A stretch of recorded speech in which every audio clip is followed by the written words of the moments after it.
अर्थमंत्री आणि राज्याचे उपमुख्यमंत्री श्री अजित पवार यांचं मनापासून अभिनंदन करेन की एक अतिशय चांगला अर्थसंकल्प त्यांनी सादर केला। माननीय मुख्यमंत्री एकनाथराव शिंदेजी यांच्या नेतृत्वात आम्ही जो अर्थसंकल्प सादर केलेला आहे हा सर्वजन हिताय सर्वजन सुखाय अशा प्रकारचा अर्थसंकल्प आहे। विशेषतः शेतकऱ्यांना मोफत वीज देण्याचा जो निर्णय घेतलेला आहे हा ऐतिहासिक निर्णय आहे आणि हा निर्णय घेत असताना पहिल्यांदा त्याची पूर्वतयारी आम्ही केली। गेल्या 1 वर्षामध्ये जवळपास 9000 त्या ठिकाणी मेगावॅटचे फीडर्स हे सोलरवर आणण्याचे वर्क ऑर्डर आम्ही दिले आणि त्याचं काम सुरू केलं। 18 महिन्यात ते काम पूर्ण होणार आहे आणि उरलेले जे 6000 मेगावॅटचे फीडर्स आहेत तेही पुढच्या 3 महिन्यामध्ये त्याचे वर्क ऑर्डर आम्ही देऊ। त्याचा परिणाम असा आहे की आज जी वीज सरकारला 7 रुपयाला पडते आणि शेतकऱ्याला 1 रुपये 25 पैशाला द्यावी लागते, ती वीज सरकारलाच 2 रुपये 81 पैशापासून 3 रुपये 5 पैशापर्यंत मिळेल। त्यामुळे पुढच्या 4 वर्षामध्ये आज जेवढी सबसिडी लागते तेवढ्याच सबसिडीमध्ये आम्ही शेतकऱ्याला मोफत वीज देऊ शकू।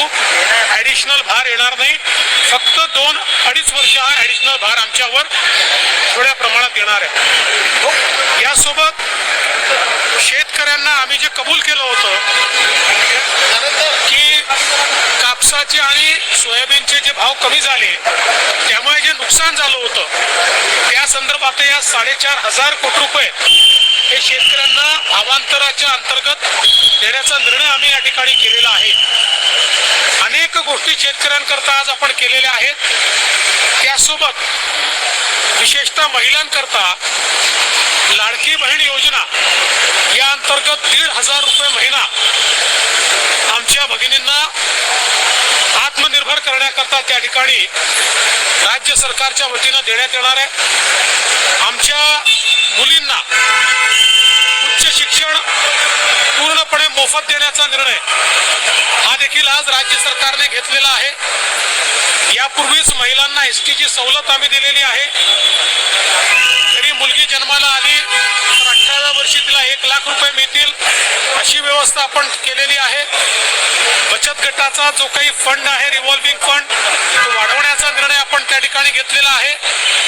वेगवेगळ्या निर्णयांच्या माध्यमातून महिलांना आपण मदत करतो आणि त्यासोबत 3 सिलेंडर वर्षाला हे मोफत देण्याचा निर्णय देखील आपण घेतलेला आहे, ज्याचं स्वागत महिलांनी मोठ्या प्रमाणात केलं आहे। आमची जी युवा शक्ती आहे या युवा शक्तीला त्यांनी शिक्षण घेतल्यानंतर त्यांना एक्सपिरियन्स नाही म्हणून नोकरी नाही अशी अवस्था येते आणि म्हणून त्यांना जे लोक अप्रेंटिस ठेवतील त्यांच्या पगाराला 10,000 रुपये महिन्याला राज्य सरकार देणार आहे। त्यामुळे त्या अप्रेंटिसमध्ये त्यांना पगार राज्य सरकार देईल, ते त्या ठिकाणी ट्रेनिंग घेतील, एकतर तिथेच नोकरी करतील किंवा त्या एक्सपिरियन्सच्या भरोशावर दुसरीकडे नोकरी किंवा स्वतःचा व्यवसाय करू शकतील। अशा प्रकारचा युवांना 10 लाख युवांकरता ही व्यवस्था राज्य सरकारने आज या ठिकाणी केलेली आहे।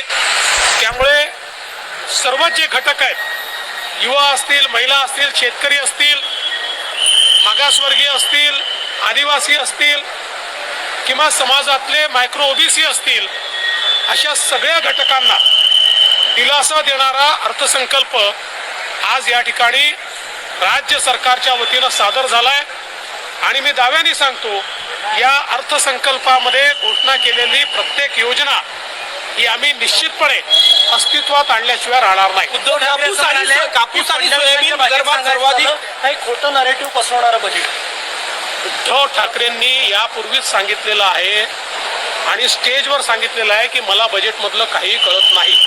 त्यामुळे ही कबुली दिल्यानंतर त्यांना उत्तर देण्याचं काही कारण आहे का? हो, कापूस आणि सोयाबीन उत्पादक विदर्भात सर्वाधिक आहे, गेल्या काही दिवसात अडचणीत होते, त्यांना याच्यामुळे खरंच मदत कधीपासून होईल? नाही, त्यांना आता लगेच आम्ही ती मदत करणार आहोत। त्यांच्या अकाउंटला थेट ते पैसे आम्ही जमा करणार आहोत.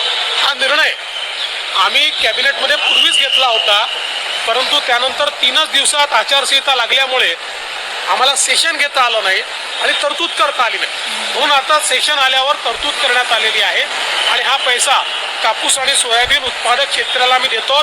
दुधाच्या शेतकऱ्यालाही 5 रुपये प्रति लिटर देण्याचा निर्णय आम्ही घेतला. निधीची तरतूद कुठून करणार? ते कधीपर्यंत मिळणार? 25% रक्कम त्यांना मिळाली. नाही, जवळपास आता माझ्या माहितीप्रमाणे 7,000 कोटी रुपयापर्यंत आता मदत ही आपण त्या ठिकाणी दिलेली आहे किंवा ती खात्यांमध्ये चाललेली आहे.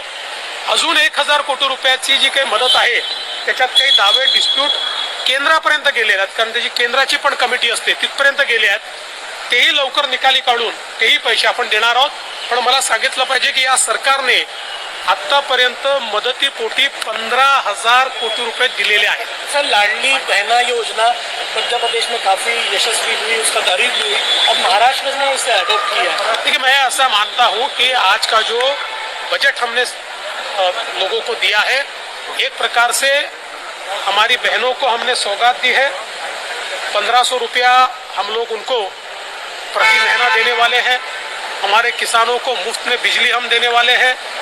हमारी महिलाओं के लिए 3 गैस सिलेंडर हम मुफ्त में देने वाले हैं.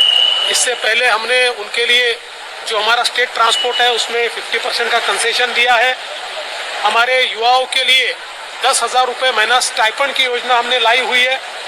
समाज के सारे घटकों के लिए इस बजट ने एक प्रकार से खुशी लाई है और मुझे बहुत इस बात की खुशी है कि एक अच्छा बजट हमारे मुख्य